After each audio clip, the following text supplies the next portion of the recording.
Bonjour à toutes et à tous et bienvenue à UVSP TV, l'émission de l'association Univers c'est possible, dédiée à l'exploration des sujets essentiels avec nos praticiens adhérents, experts en pratiques alternatives. Alors aujourd'hui, nous allons aborder un thème universel qui touche chacun d'entre nous à différents moments de la vie, la peur. Alors, peur de l'échec, peur du changement, peur du regard des autres. Ces émotions peuvent nous paralyser et nous empêcher d'avancer. Et pourtant, il est possible d'apprendre à les comprendre, à les apprivoiser et même à les transformer en véritables leviers de progression. Mais comment y parvenir? Quelles méthodes existent pour surmonter ces peurs et retrouver confiance en soi? Eh bien, pour en discuter, nous avons le plaisir d'accueillir notre invitée, Christine Anneau, qui aura peut-être quelques précieux conseils pour nous aider à dépasser nos blocages. Bonjour Christine. Nadia. Ça va? Oui, ça va. Oui. J'ai peur. Ah, vous avez peur? Bah, c'est bien parce que c'est totalement le thème de la journée, en tout cas de l'émission. Est-ce que tu peux nous présenter qui tu es et quelle est ta pratique? Eh ben, je suis coach professionnel holistique. Je suis également praticienne en design humain. J'accompagne en gros l'évolution personnelle et professionnelle et la reconversion. Je propose aussi des bilans de compétences et d'orientation scolaire. Et tu travailles à Bain-de-Bretagne, c'est ça? Je travaille à l'Espace Symbiose, ouais. De Bain-de-Bretagne. Il y a plusieurs pratiques alternatives. Et je propose aussi, bien sûr, toujours des consultations en ligne. D'accord, aussi. Parce que j'ai pas mal aussi de clients qui sont un peu dans toute la France, donc. D'accord. Ok. Eh ben, première question. Alors, selon toi, quelles sont les principales causes qui expliquent pourquoi tant de personnes sont freinées par leur peur aujourd'hui? Alors, il y en a beaucoup, hein. Effectivement, comme je te confiais en fait avant l'émission, tu vas avoir du mal à tout synthétiser parce qu'il y a énormément de raisons qui font que les gens ont peur en fait et sont bloqués dans leur peur. Si j'essaie de synthétiser, je dirais, premièrement, c'est que ce climat de peur, il est vraiment cultivé par nos sociétés en fait, tout simplement. Le fait que la population ait peur, ça arrange nos dirigeants, ça arrange nos publicitaires, parce que ça nous fait acheter plein de choses, ça nous permet aussi d'adhérer à des idées, à des projets. Donc forcément, cette peur, elle est cultivée en permanence. On est d'ailleurs né dans cette société, toi, moi, on est né en fait dans ce climat de peur, on a pris ça en plus comme une normalité. Donc en fait, on baigne dedans, dans cette énergie-là en permanence. Pour nous, aujourd'hui, en fait, c'est vraiment quelque chose qui est normal. Et on ne sait pas quoi en faire. Et quelque part, on ne nous a pas transmis non plus ce qu'il fallait faire avec la peur réellement. Donc, en fait, c'est un peu le serpent qui se mord la queue, quoi. On entretient la chose éternellement. Voilà. Tout à fait, je comprends. Et ben justement, quelles répercussions les peurs peuvent-elles avoir sur notre bien-être mental et physique? Pour toi, selon toi en tout cas. Selon moi, oui, voilà. Sur ma vision des choses, mais en même temps, c'est pas que du coaching, hein, je me suis renseignée sur tout un tas de sujets par curiosité. La peur, en fait, c'est une énergie qui est très puissante. L'énergie émotionnelle, la peur est une émotion. L'énergie émotionnelle est très puissante. Quand elle nous envahit dans notre corps, elle peut bloquer nos capacités cognitives, déjà. Donc, en fait, la peur, tout simplement, elle nous empêche de réfléchir correctement, déjà. Premièrement. Ensuite, des peurs qu'on n'apaise pas à long terme, forcément, on va développer du stress, de l'anxiété, des angoisses, etc., voire même des maladies. D'accord. Donc autant maladies psychiques en fait que maladies physiques. Psychiques et physiques, bien sûr, parce que le stress bloque quelque part l'énergie qui circule dans notre corps et ça crée des maladies. Donc que ce soit des maladies mentales ou physiques, de toute façon, c'est très important d'apprendre à gérer la peur, parce que la peur, elle a quand même une utilité. C'est pas quelque chose de visqueux et de poilu qui vient nous pourrir la vie, ça a une réelle utilité. Mais en plus de ça, les conséquences de ne pas prendre en main sa peur, c'est aussi tout simplement nous empêcher de vivre sa vie correctement, de se faire plaisir, d'aller tenter des aventures qui nous donnent vraiment envie, et c'est du coup passer à côté de sa vie et aussi à altérer notre jugement et notre liberté, quoi, à long terme. Bien sûr, c'est du long terme, tout ce que j'explique. Et en règle générale, quelles sont les clés pour apprendre à dépasser ses peurs et puis retrouver confiance en soi? Eh ben, ce que j'apporte, moi, en tout cas, à mes clients, c'est énormément le fait de prendre conscience des choses. Donc oui, une des clés en fait pour commencer à dépasser sa peur, c'est de prendre conscience de ce qui se joue exactement. La peur, c'est une émotion qui en fait ramène notre attention à l'instant présent dans un le but de checker si oui ou non il y a un danger et du coup de décider ce qu'on va faire en fonction de ce qu'on a perçu de la situation. Actuellement, le problème c'est que la plupart, enfin nous tous même, je veux dire parce que moi aussi j'ai ressenti ça pendant un long moment, on est calibré à associer la peur à un danger directement. Et du coup, à prendre des décisions qui nous bloquent, ou alors la fuite également. Hein, oui, c'est ça, on peut aussi ne pas prendre de décision. Voilà, c'est la réponse au stress, c'est-à-dire que soit on fuit, soit on combat, soit on freeze, quoi, on bloque complètement.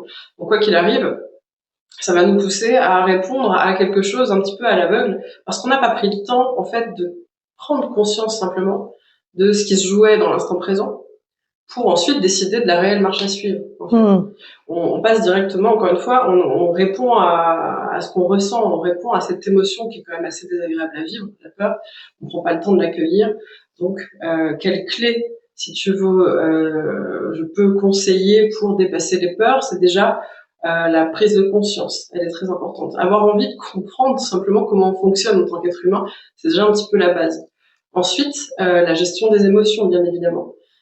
Gérer une émotion ne veut pas dire la ranger au placard, la mettre de côté. C'est important d'accueillir l'émotion parce que l'émotion nous apporte un message. Donc, être capable de coexister avec ces émotions de manière à entendre le message et répondre de la bonne manière. Enfin, vraiment une méthode basique, c'est, je te dis, commencer par être conscient de ce qu'on est en train de ressentir, accueillir, reconnaître l'émotion. Ah ok, on a peur. Répondre donc à ce que l'émotion nous demande, c'est-à-dire je dois checker si oui ou non il y a un danger. On check la situation et puis on trouve une méthode appropriée pour la dépasser, quoi. Donc, je sais pas si ça répond à ta question. Si, tout à fait. En fait, là, c'est une question beaucoup plus générale, mais justement, j'y arrive. Donc, plus spécifiquement, en quoi ton approche au niveau de ta pratique se distingue-t-elle en fait de toutes les autres pratiques et apporte un réel bénéfice sur la gestion des peurs?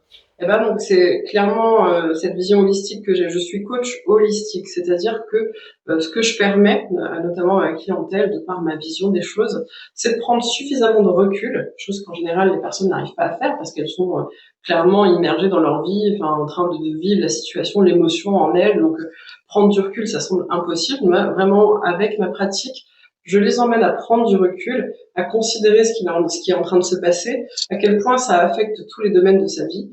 Et puis, encore une fois, prendre des décisions nécessaires, des bonnes décisions pour atteindre, elle, ensuite, son objectif, parce que c'est du coaching que je propose. Forcément, on pose ensemble un objectif, on contourne les peurs qui l'empêchent d'atteindre cet objectif. Après, j'ai plusieurs méthodes, c'est-à-dire que pour les personnes qui préfèrent un accompagnement conventionnel, et puis en tout cas, moi j'accompagne l'évolution professionnelle essentiellement, mais qui ont besoin de définir un nouvel objectif, etc. Je vais leur proposer un bilan de compétences ou d'orientation scolaire. Ça, j'ai des outils qui sont très conventionnels, des tests psychologiques, des tests de personnalité, en plus d'outils de coaching très efficaces. Et de cette manière-là, on va aller chercher un objectif professionnel. Cet accompagnement-là, il est plus basé sur le faire. Qu'est-ce que je vais faire de ma vie ? Mais bien sûr, on fait toujours un lien holistique avec le fonctionnement de la personne, ses domaines de vie, etc. Et ça permet de contrer un peu les peurs parce qu'en fait, tu dois avoir beaucoup de personnes qui arrivent avec des peurs. Eh bien, complètement. En fait, les outils que je vais avoir dans cet accompagnement-là sont conventionnels, comme je disais, parce qu'il y a une vraie différence avec mon autre accompagnement, qui, en fait, c'est des outils que je vais pouvoir adapter à la personne en fonction de ses besoins. Mais quoi qu'il arrive, dans mon accompagnement, il y a toujours un temps de prise de conscience, comme je te disais, des peurs. J'aide la personne aussi émotionnellement à vivre tout simplement ce qui se joue en elle, à accepter ce qui se passe, et puis ensuite à établir une méthode qui fonctionne pour elle, quoi. D'accord. D'ailleurs très personnalisée. Et puis il y a aussi donc mon autre méthode qui est moins conventionnelle justement, qui est plus holistique avec une dimension énergétique parce que je fais bien sûr du coaching holistique, mais je propose aussi du design humain. Le design humain, c'est, je pourrais en parler pendant 20 ans, mais pour résumer, c'est le design humain me permet de communiquer à la personne son mode d'emploi personnel, énergétique, Et de cette manière-là, la personne va vraiment comprendre qui elle est profondément, comprendre où se situent ses peurs, parce qu'on les liste toutes, clairement. Son mode d'emploi, dans son mode d'emploi, il y a aussi ses peurs. Donc comprendre aussi ce que ces peurs lui ont permis de développer comme force, et du coup, on va switcher ensemble vers ses forces, pour qu'elle arrive à contourner les problématiques qui lui font peur à sa manière. D'accord. Et vraiment adopter des méthodes efficaces et puis sur le long terme.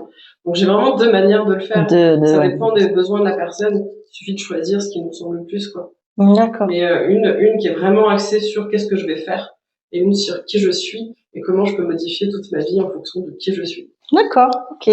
Et concrètement, combien de temps il faut-il en moyenne pour observer des progrès significatifs en fait dans la gestion des peurs grâce à ton accompagnement? Eh je vais te dire, parce que bien évidemment, je vais te répondre que ça dépend de la personne que j'ai en face de moi, parce que clairement, si je dois faire un point des personnes que j'ai pu accompagner ou au moins accueillir dans mon cabinet, il y a des personnes qui switchent dès le rendez-vous découverte.